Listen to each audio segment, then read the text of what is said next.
वृषभ 1 ते 31 मे मासिक राशी भविष्य. वृषभ राशीला हा महिना कसा जाणार, नवग्रह काय फळ देणार हे पाहू. वृषभ राशीचे स्वामी शुक्र आहेत. शुक्र तुमच्या 12व्या घरात आहेत. शुक्र सूर्यासोबत विराजमान आहेत.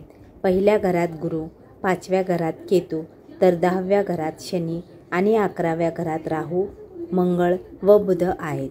वृषभ राशीच्या व्यक्तींचे आरोग्य चांगले नसेल, कारण शुक्र 12व्या घरात आहेत. 12वे घर कुंडलीचे चांगले मानले जात नाही. त्यामुळे 19 मेपर्यंत तुम्हाला आरोग्याची काळजी घ्यावी लागेल. तुम्हाला थकवा जाणवेल. तुमची रोगप्रतिकारक शक्ती कमी पडू शकते. त्यामुळे 19 मेपर्यंत सावध राहा. त्यानंतर तुमचे आरोग्य चांगले असेल. वृषभ राशीच्या विद्यार्थ्यांना 11 मेपर्यंत चांगले फळ मिळेल. 11 मे नंतर बुध 12व्या घरात जातील. त्यामुळे अभ्यासात लक्ष लागणार नाही. केतू तुम्हाला असमाधान व गोंधळ देतील. याची काळजी घ्यावी लागेल. तसेच वृषभ राशीच्या प्रेमी जोड्यांना या महिन्यात काळजी घ्यावी लागेल. तुम्ही जे नको ते बोलून जाल. त्यामुळे तुमच्या नात्यात थोडी कटुता येऊ शकते. पण 11 मे नंतर तुमच्या वागण्यात, बोलण्यात व स्वभावात फरक पडेल व तुमचे नाते परत छान चालेल. वृषभ राशीच्या वैवाहिक जोड्यांना या महिन्यात एकमेकांसाठी पुरेसा वेळ नसेल.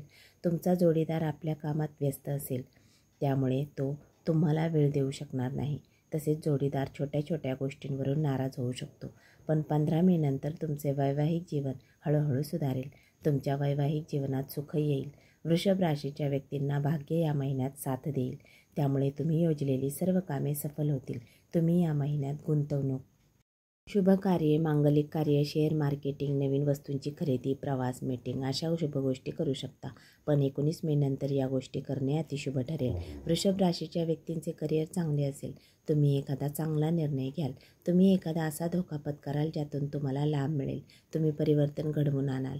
कामात फायदा मिळेल. प्रमोशन होऊ शकते. तुम्ही नवीन काहीतरी शिकाल. तसेच व्यापाऱ्यांनाही चांगला लाभ होईल. डेली इन्कम चांगला मिळेल. एकूण वृषभ राशीला हा महिना संमिश्र फलदायी ठरेल. धन्यवाद.